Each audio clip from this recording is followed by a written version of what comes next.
वसई-विरार महानगरपालिकेच्या मुख्यालयामध्ये आहोत। या ठिकाणी आपण वसई-विरार महानगरपालिकेचे अतिरिक्त आयुक्त मनालेजी यांच्याशी संपर्क करण्याचा प्रयत्न केला, परंतु हा संपर्क करत असताना त्यांचे पीए किंवा त्यांचा स्टाफ साहिलजी यांच्याकडून आपल्याला असं सांगण्यात आलेलं आहे की त्यांचे दुसरे उपायुक्त सदानंद पुरव यांच्याशी आपण संवाद करावा। पालिका प्रशासन याच्यामध्ये चालढकल करत असल्याचं प्रथमदर्शनी दिसत आहे।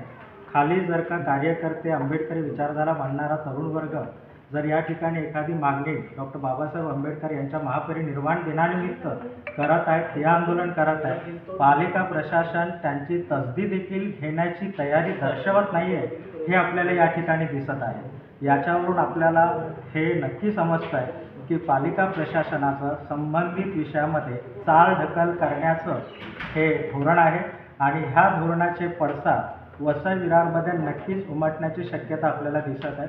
आत्ता आपण या ठिकाणी पालिका प्रशासनामध्ये आयुक्त साहेब कुठे आहेत असं विचारलं तर आपल्याला असं सांगण्यात आलेलं आहे इकडे स्टाफमधून की त्यांचं ट्रेनिंग आहे।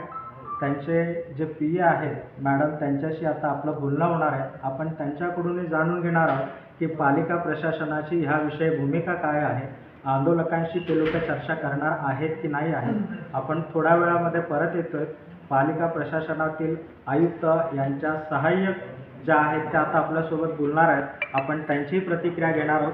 संबंधित संपूर्ण या महानगरपालिकेच्या प्रशासनाचा उदासीन धोरण आंबेडकरी विचारांसाठी दिसत आहे, ही अत्यंत खेदाची बाब आहे, हे आपल्याला या ठिकाणी म्हणावं लागतं। तरी देखील पारदर्शीपणे पालिका प्रशासनाचं नक्की म्हणणं काय आहे हे अजूनपर्यंत उघड झालेले नाही आहे। चालढकल करण्याचं त्यांचं हे धोरण आहे। धन्यवाद। आग्रही आहे, आम्ही यासाठी आग्रही आहोत की तिथे ह्या प्रकारे झालं पाहिजे। म्हणजे जिल्हाधिकाऱ्याकडून ती 4 कमिटी आणि महापालिकेकडे येईल, महापालिकेच्या आपण यांना सांगून बाबा रे तिथे झालाच पाहिजे, कारण बाबासाहेब परिक्रमा तलाव सगळा मोठा तलाव आहे, सुशोभित करता येईल आणि उचित स्मारक झालं पाहिजे।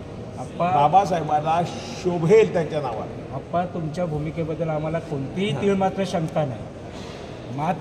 मात्र मी जाणीवपूर्वक सांगतो, त्या कमिटीमध्ये सचिव म्हणून स्वतः आयुक्त असतात, आयुक्ताला सर्व अधिकार आहेत, त्यांच्या जागेमध्ये आपण ते पुतळ्याची मागणी करतोय। हे जाणीवपूर्वक तिथे काही ना काहीतरी टेक्निकल स्क्रुटनी काढून हे पुन्हा त्या जागेवरती पुतळा उभारला जाणार नाही, यासाठी हे अधिकारी तसा प्रयत्न करतील। माझी अजूनही तुम्हाला सांगतो तुमच्याकडून प्रचंड अपेक्षा आहे, कारण की काय माहिती आहे 2 गोष्टी तुम्ही स्वतःच उत्तर दिलं। आता जो प्रश्न विचारता त्याचं उत्तर स्वतःच पहिलं दिलेलं आहे, बरोबर आहे। हे चुका का काढत होते ह्याचं उत्तर तुम्हाला माहिती आहे, बरोबर आहे। मग ते आता नसणार आहे ना, आता आम्ही आम्ही अँटीना आहोत, आम्ही हा पुतळा झाला या मताचे आहोत। त्यांना सांगू दे ना, महापालिकेला काय अडचणी सांगू दे ना आपल्याला असं की या मनवेलपाडा तलावामध्ये जे तुम्ही मागणी केली आहे त्या मागणीला असून काय अडचणी आहेत का हे पालिका सांगेल ना। मला जिल्हाधिकारी त्याचा अभिप्राय मागेल ना, जिल्हाधिकारी अभिप्राय मागेल तुमच्याकडून, पोलीस खात्याकडून मागेल। असं कुठलंही मत करण्याला काही आपण आजच असं कसं म्हणायचं की विरोध करेल आणि आपण तातडीने करू, पूर्वग्रह दूषित अशा पद्धती नजरेनं बघू नका। साहेब एका दिवसाचं नाही ना, 30 वर्षापासून वाचतोय बाबासाहेबांच्या विचाराचे आपण सगळेच साहेब। काही नाही बघा, एक मला सांगा मागणी आजची आहे का? आज प्रिडिक्शन कधी करतो आम्ही प्रिडिक्शन कधी करतोय? आज मागणी नाही ना, महापालिका विरोध करते बिलकुल नाही, आमचं नाही। तुम्ही विरोध नाही करत आहे, तुम्हाला कोणतरी विरोध करायला सांगतोय। मी माझं स्पष्ट म्हणून लागलं ना मला असं सांगायचं आहे की अशा प्रकारे तुम्ही पत्र एक मला द्या, मी कव्हरिंग लेटर देतो आणि जिल्हाधिकाऱ्याला जिल्हाधिकारी फॉलोअप करू, महापालिकेत महानगरपालिके फॉलोअप करू। बरं तुम्ही त्यांचं काय तुम्हाला पॉझिटिव्ह रिपोर्ट पाठवण्याचा आपला आग्रह राहील, हे पाठवला की आपण SP-शी बोलू। इथे SP म्हणून मीरा भाईकर कमिशनर येत आहे, बरोबर की नाही, ते SP नाही तिथे कमिशनर CP आहेत, त्यांचा अभिप्राय घेतील, आपण जिल्हा फॉलोअप करू ना। आणि मग ते होम मिनिस्टर तिथे आपण भेटू, तुमचं शिष्टमंडळ आणि तुमच्या वडील मी तुमच्याकडून प्रचंड अपेक्षा। महायुतीच्या काळात अनेक पुतळ्यांचं अनावरण झालं, तशा प्रकारे आत्ताच्या टर्ममध्ये अरे पंचतीर्थ, लंडनचं स्मारक, लंडनचं त्यांचं घर, आम्ही पाठपुरावा करून तो केलेला आहे, बरोबर आहे की नाही। तशात हे तर काय त्याच्यापेक्षा 0.1% याला हे सगळं लागणार आहे। ते सगळं केलं ना असं आणि करणार. आणि आता दुसरं ज्या पद्धतीने आम्ही तुम्हाला जाळी दाखवल्या आता ते प्रत्येक महापुरुषांचं झालं पाहिजे. म्हणायचं हे बघा इथे हे गाडी वगैरे बसते हे ते आपलं हाऊसकीपिंग कोण करतो त्याला सांगा की बरे रोज इथे ह्या परिसराची स्वच्छता कशी राखली जाईल त्यासाठी त्याला काय लागेल ते साहित्य आणण्याचं आणि स्वच्छता कशी. नंबर 1. नंबर 2 ह्याला हार घालणं शक्य नाही कारण ते खाली वगैरे प्रॅक्टिकली थोडंसं अशा पण ज्या लढी किंवा बाजूला जरी लढी लावता आल्या की आज जो महापालिकेमध्ये त्याला बाबासाहेबांचं आज महापरिनिर्वाण दिन हे दिसलं पाहिजे.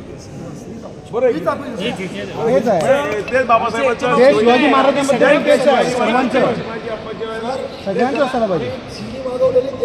साहेबांनी परत पाठवले म्हणजे यापुढे असं होतात नाही मला काय म्हणते जे शक्य असेल हे पुढे कसं लावा आणि तिथे फुलं तरी ठेवा एक फुलाचं वृक्ष ठेवा ना पुढे तुम्ही असं हे काढा आणि खाली प्रचार करा 2 लाईन्स मारल्या असतील याच्यावर. इथे हे बघा खाली सगळ्याची तारवय स्थिती काढायला सांगत त्याला असं एक खाला स्वच्छ एसीचा डक्ट आहे तो. एसीचा डग नाही सांगत आणि तिथे ना तिथे मला काय 2 चांगले बुके जरी ठेवता आले तरी ते बघा असं थोडं ते एक्सटेन्शन करून आपण निरंजनीसाठी बाहेर असं काढतो तसं करायला पाहिजे. फुल ठेवतात बुके ठेवतात ते बघा असं. आता साहेब बघा इकडे प्रोव्हिजन आहे सपोज आता इकडे तुम्ही जर उद्या शिवजयंती असती तर इकडे फुलं ठेवली म्हणजे काय होतं की आज काहीतरी यांचे दिवस असतील इकडे फुलं लोक आता इकडे ही कुठली भूमिका साहेब आले समोर आम्हाला आता यापुढे होणार नाही. मनासाहेबांचा हेतू तसा नाही म्हणजे मनासाहेबाला मी अनेक महापालिकेत वगैरे होते पुन्हा इथे आले आहेत तर असं त्यांचं साहेब आता ह्यापुढे 14 एप्रिलला बरोबर आहे साहेब जयंती अतिशय चांगल्या प्रकारे आणि ती नगरपालिकेची असायला पाहिजे जयंती मोठी महानगरपालिकेची जयंती असायला पाहिजे. तुम्ही सर्व पब्लिक पक्षीय नको आतापर्यंत जयंत्या नगरपालिका खर्च करायचं आणि ते 35 वर्षाची लोक येऊन बसायचं जे सरकारनं त्यांनी बसायचं बाकीच्या लोकांना काय बोलवत नव्हते तसं नसायला पाहिजे. ह्या ज्या काय कमिट्या आहेत त्या कमिटीला एक पत्र तुम्ही पण द्यावं असं म्हणजे आता हे संविधान बचाव समिती सन्मान कृती समिती आहे बाकी काय त्यांच्या शाखा असतील त्याचे 1-2 कोणा बोलून करून घ्या ना ते पुढे. आमची फक्त अपेक्षा म्हणाले साहेब एकच आहे आमची फक्त अपेक्षा म्हणाले साहेब एवढंच आहे की सत्ता परिवर्तन झालेलं आहे. आता जुने काय ते प्रेशर विसरा आणि नव्याने आपण कामकाज करू. सर आम्ही लागेल तर तुम्ही सांगा कार्यक्रम तुम्ही करा काय नियोजन आम्हाला समजून वापरा. 100% सहकार्य करतील. जी जो कार्यक्रम तुम्ही इकडे हे करतायत ना इकडे अशी चांगली जयंती करा ना पूर्ण याची आपण इकडे करूया. आम्ही पूर्ण विरारमध्ये आवाहन करू की कोणीच कुठे सर्वांची जयंती नंतर करा पहिले इकडे करा एक आदर्श साहेब आपल्या एक विरार वस्तू आणि साहेब आले आहेत आपण करू. ओके बा धन्यवाद. महापालिकेत सहकार्याने आपण करू.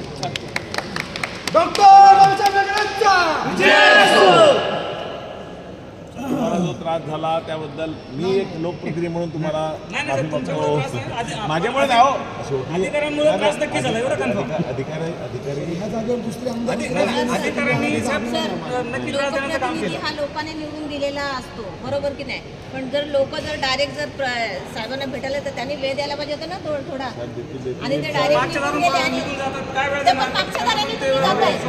एक अभिनंदन आपणचं केलं पाहिजे की पहिल्याचे लोकप्रतिनिधी तर चुंकूनही बघितलं नसतं पण त्या सन्मानपूर्वक आपल्या कार्यकर्त्यांचा त्यांनी मान ठेवला आणि ते स्वतः प्रश्न जाणून घेण्यासाठी आले त्यांच्यासाठी पुन्हा एकदा तळ्यात जात होते.